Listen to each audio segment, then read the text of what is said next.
light never goes out in my head. I close my eyes and still see her. Wrapped in Christmas lights, stiff as stone, her face locked in that strange smile. Amy Carlson. They called her Mother God. We called her divine. Now the world calls her dead. You probably watched the HBO Docuseries. You saw the headlines about the Mother God cult leader found mummified in a back room in Crestone, Colorado.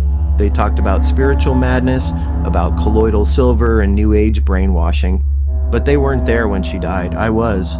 I was the one who wrapped the lights around her. Not because I wanted to hide her, but because I thought I was helping her ascend. You can say it's murder. Maybe it is. Or maybe it was devotion. Blind, broken devotion to a woman who claimed she was 19 billion years old and could never die. A woman I believed in more than myself. We lived in that house like time didn't matter. The outside world faded. It was just her, us, and the belief that death was a lie. I held her hand when it went cold. I kissed her forehead when the skin started to tighten.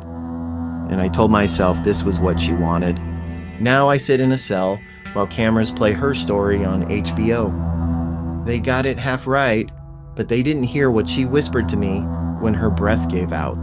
Don't be afraid, Jason, I'm still here. And sometimes, I think she is. My name's Jason Landers. I'm 33 now, but when I met Amy, I was 29, fresh out of the Marines and barely hanging on. I'd seen death overseas, watched people fall apart right in front of me, but nothing prepared me for coming home. To silence, to meaningless jobs, to an apartment where my mom used to call me every night until the cancer got her. I found Amy on YouTube. She was wearing a crown made of plastic flowers and talking about the new earth, about how humanity was on the brink of spiritual awakening. She called herself Mother God, said she'd been sent from the stars to save us. Normally I'd laugh at that kind of stuff, but that night, her voice felt like a lifeline. I packed everything and drove to Crestone, Colorado, where the Love Has Won group lived. It was this weird little mountain town full of spiritual seekers and off-grid types. We lived in a house that looked like a summer rental someone forgot to clean, but inside it felt like a different world. Crystals, incense, whiteboards covered in cosmic symbols. Amy lived like a queen. She picked me right away, said I had Father God energy. That meant I was her divine partner, at least until she chose someone else. It was part of the cycle. Amy went through Father Gods like seasons, and we all accepted it. We weren't allowed to question her, not when she drank 12 shots before noon, not when she went days without eating. She called it cleansing the vessel. Her skin started to turn blue from the colloidal silver she took every day. We noticed, of course, but we told ourselves she was evolving. She was shifting into a higher frequency. When she screamed at us, we said it was the density of the planet resisting her light. When she cried, we told her she was purging pain from the collective. I knew she was dying. I saw it in her bones, in the way she couldn't walk anymore, how she had to be carried to the bathroom. But she still smiled. She still told us she loved us. One night, she looked me in the eyes and said, "I don't belong to this world, Jason. My mission is almost complete." I didn't sleep after that. I just watched her. Every breath, every twitch. I knew the end was coming, and I was terrified. Not of her death, no. I was terrified of what it would mean if she really wasn't who she said she was. Because if Amy wasn't Mother God, then what the hell did that make me? I can't say exactly when the moment hit, when it all started unraveling. Maybe it was when I first saw her deteriorate, skin tight against her bones, eyes dull and vacant. Maybe it was before that, when I ignored the signs and let her spiral deeper into whatever delusion she'd convinced herself was truth. But I know, when I think back to that day, it all hits me in waves. The realization that I killed her, slowly and without ever touching her. Amy wasn't always like this. When I first joined Love Has Won, she was vibrant, full of energy. She spoke like a prophet, as if the universe itself had entrusted her with the task of saving humanity. She wore that ridiculous crown of plastic flowers, her eyes wide with certainty, telling us she was Mother God, the divine being who would usher in a new age of enlightenment. We believed her. I believed her. I didn't question it, even when the signs of her unraveling were all too clear. The first time I really noticed something was wrong was when she stopped eating. She started with the colloidal silver, the miracle substance that was supposed to purify the body. Then came the drinking, just a little at first, vodka before noon, then whole bottles by the evening. I thought it was just part of her process. She said she needed to cleanse herself to connect with the higher realms. So we supported her. We helped her with the fasting, with the rituals, with the belief that she was doing something sacred. But her body started to change. Her skin lost its color, turning a blue-gray hue. The cracks in her skin deepened. Her hair, once thick and lustrous, became brittle and thin. Still, she insisted that this was ascension, that her body was simply transforming, purging all the lower vibrations, becoming something pure. I watched her deteriorate, but I didn't stop her. None of us did. We were followers. We were part of this collective belief that she was our guide, our leader, our mother. We couldn't question it. I should have stopped her. I should have taken the keys and driven her to a hospital, but I didn't. I couldn't, because every time I thought about stepping in, she would look at me with those wide eyes, full of desperate certainty, and tell me I was part of the plan, that I was her partner, her equal. She wasn't just Amy anymore. She was something greater. We couldn't betray her. The day she died, it wasn't a dramatic moment. There was no final gasp for air or frantic call for help. It happened so quietly, so insignificantly. One moment she was breathing, her ribs expanding in that shallow, labored way she had. The next, there was nothing. Her chest didn't rise again. Her lips were cold. And I didn't do anything. I didn't scream for help. I didn't try CPR. I didn't call 911. I just sat there, staring at her body, watching as life drained from her face. The first thing I thought was, she's not really gone. She can't be. Amy was too important, too powerful to die. I knew she wasn't gone. She couldn't be. She was Mother God. So I did what I thought was the only thing I could do. I wrapped her body in Christmas lights. It felt like the right thing to do at the time. An offering, a tribute, a final act of reverence. I didn't want to think about the body. I didn't want to acknowledge what had really happened. She wasn't dead. She was transitioning. That's what I told myself. I placed her on a pile of pillows, propped her up like she was sleeping, surrounded by crystals and incense.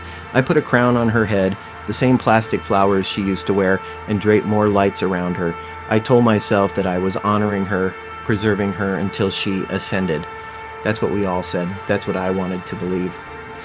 But even as I sat there, as I arranged her body, I knew something was wrong. The smell started. It wasn't obvious at first, just a faint, sour note in the air. But over time, it grew stronger, impossible to ignore. I could hear it even in my sleep. The scent of decay, of rot. Still, I told myself it was part of the process. We all did. We convinced ourselves that she was still with us, and the others, they believed it too. They didn't question it. We kept the house as it was, Amy's body in the back room, still alive in our eyes, surrounded by the soft glow of Christmas lights. We live-streamed, we prayed, we meditated. We ignored the reality of what was happening. I didn't tell anyone. I didn't want to. I didn't want to face the truth. I wanted to believe in the lie, to live in the world we had created where Amy was still with us, still Mother God. But the body started to change. The skin tightened around her bones, her hair became brittle and thin, her eyes shriveled into dark sockets, and the smell, it became unbearable. So that's when I knew. I couldn't keep pretending she was gone, and I was complicit in it, but by then it was too late. I had already let her die. After the deputies took Amy's body, the house felt hollow. Not just empty, hollow, like the air itself had collapsed. No chanting, no incense, no soft, strange music looping from someone's speaker. Just silence, the kind that hums in your ears when you realize there's no one left to lead you. The next day, the sun came up like nothing had happened. I sat on the porch with a blanket wrapped around me, still smelling the faint rot from inside. A couple of the others tried to hold a prayer circle, but no one had the energy to chant. Miguel just sat cross-legged and stared at the floor. The belief system we built our lives around cracked wide open. Amy had always said she couldn't die, only ascend. She told us her body would never decay, that it would transmute into crystalline light. But now she was in a body bag on a coroner's table, and every spiritual excuse in the world couldn't unmake that reality.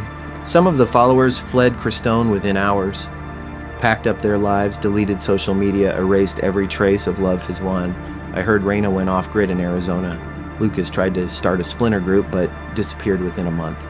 Nobody wanted to admit they'd been wrong. Nobody wanted to face the grief. I stayed a little longer. Cleaned the house, scrubbed the back room until my hands bled, threw out the lights, couldn't even look at them anymore. There were still people online, diehards, who said the body was never really Amy's, that she'd shape-shifted, that the government swapped her out. Conspiracy stacked on top of delusion. But I knew better. I was there when she stopped breathing. I was the one who closed her eyes. I started drinking more, heavier than before. At night, I wake up sweating, thinking I saw her standing in the hallway, skin gray-blue, mouth open, lights tangled around her arms. Sometimes I welcomed the vision, sometimes I screamed at it. Court hearings came and went. I showed up, took the plea deal, probation, therapy, weekly check-ins, no prison time.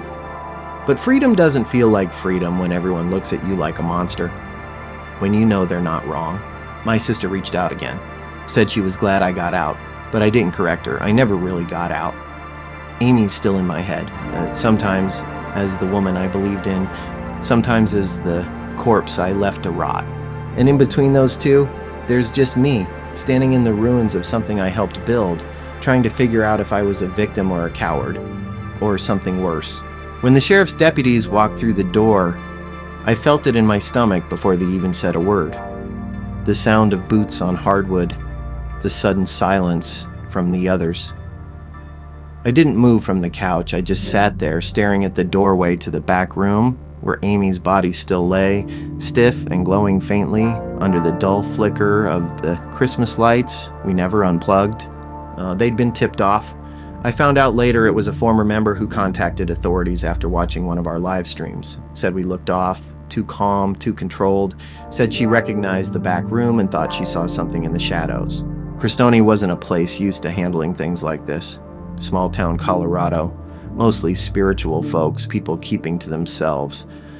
But that morning, squad cars filled the driveway like we were some kind of threat.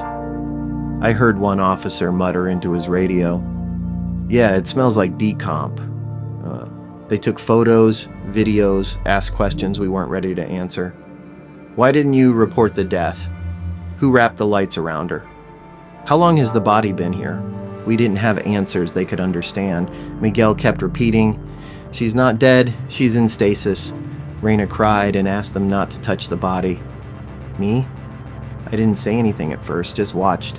When they finally uncovered her, Amy's skin was pulling tight over her bones, her eyelids fused shut, her mouth slightly open in a final breath that never finished. They called the coroner, labeled it a mummified corpse, took photos like she was an artifact. They sat us down and read our rights.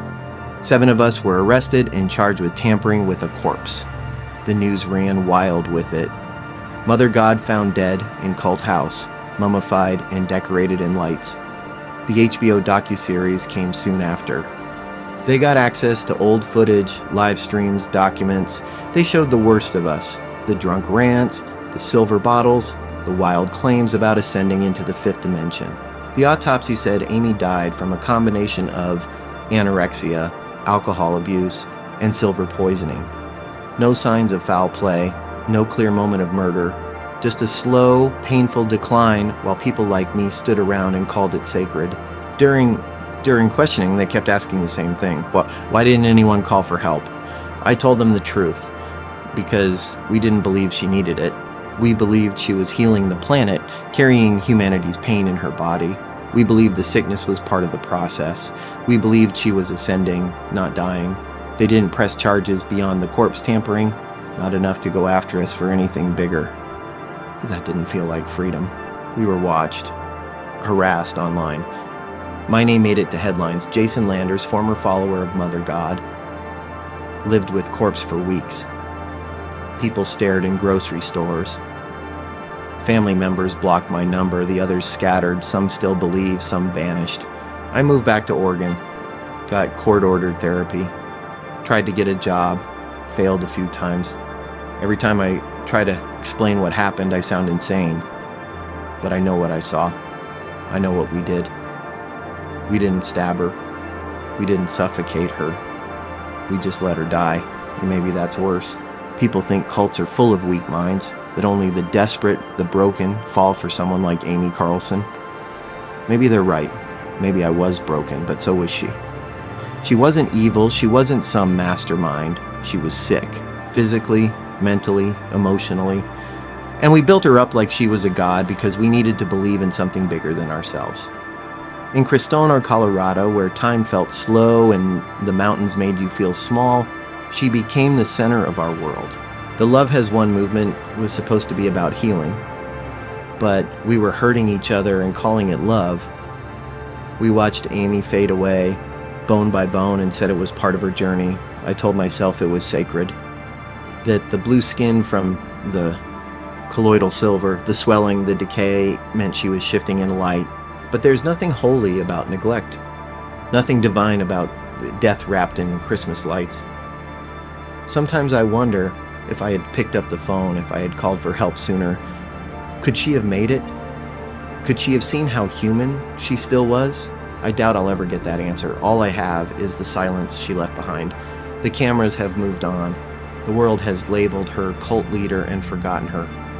But I remember everything, every word, every lie, every moment I chose belief over truth. And that's my sentence now, living with it.